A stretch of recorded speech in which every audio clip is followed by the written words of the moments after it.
Star choreographer Johnny master వ్యవహారం ఇటీవల టాలీవుడ్ లో హాట్ టాపిక్ గా మారింది. లైంగిక వేధింపులు, అత్యాచారం, బెదిరింపు వంటి పలు సెక్షన్ల కింద ఆయన్ను పోలీసులు అరెస్ట్ చేశారు. ఆయన ప్రస్తుతం చంచల్గూడ జైల్లో రిమాండ్ లో ఉన్నారు. ఆయనపై ఓ మహిళా కొరియోగ్రాఫర్ తనపై అత్యాచారం చేశాడని, మతం మార్చుకుని పెళ్లి చేసుకోవాలని వేధిస్తున్నాడంటూ పోలీసులకు ఫిర్యాదు చేయడంతో రగడ మొదలైంది. ఆ మహిళ పేరు సృష్టి వర్మ. ఆమె ఫిర్యాదు నేరాలు గోవాలోని ఓ లాడ్జ్ లో తలదాచుకున్న జానీ మాస్టర్ ను సైబరాబాద్ పోలీసులు అరెస్ట్ చేసి రిమాండ్ కు తరలించారు. అంతేకాదు కేసులో విచారణను కొనసాగించేందుకు 4 రోజుల పాటు జానీ మాస్టర్ ను కస్టడీకి ఇవ్వాలని పోలీసులు ఇటీవల కోర్టును ఆశ్రయించగా అందుకు కోర్టు కూడా అనుమతి ఇచ్చింది. ఈ మేరకు గత 4 రోజుల నుంచి నార్సింగి పోలీస్ స్టేషన్ లోనే జానీ మాస్టర్ ను పోలీసులు విచారిస్తున్నారు. ఈ క్రమంలోనే కేసులో మరో కీలక పరిణామం చోటు చేసుకుంది. ఫిర్యాదు చేసిన యువతి తన భర్త జానీని ట్రాప్ చేసిందంటూ ఆమె భార్య సుమలత పిల్లలు ఫిలిం ఛాంబర్ ఆఫ్ కామర్స్ లో శనివారం ఉదయం ఫిర్యాదు చేశారు. ప్రేమ్ పేరుతో ఆ అమ్మాయి అనుక్షణం వేధింపులకు గురి చేసిందని పేర్కొన్నారు. 5 ఏళ్ల నరకం అంటే ఏంటో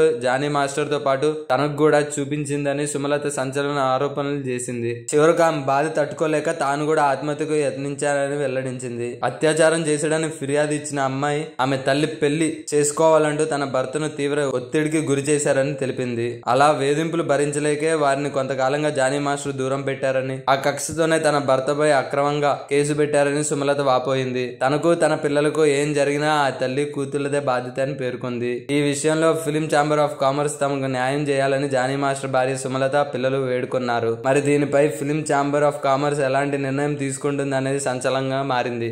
సబ్స్క్రైబ్ చేయండి. Please do subscribe to. Please like, share and subscribe to top Telugu TV. Top Telugu TV. Top Telugu TV.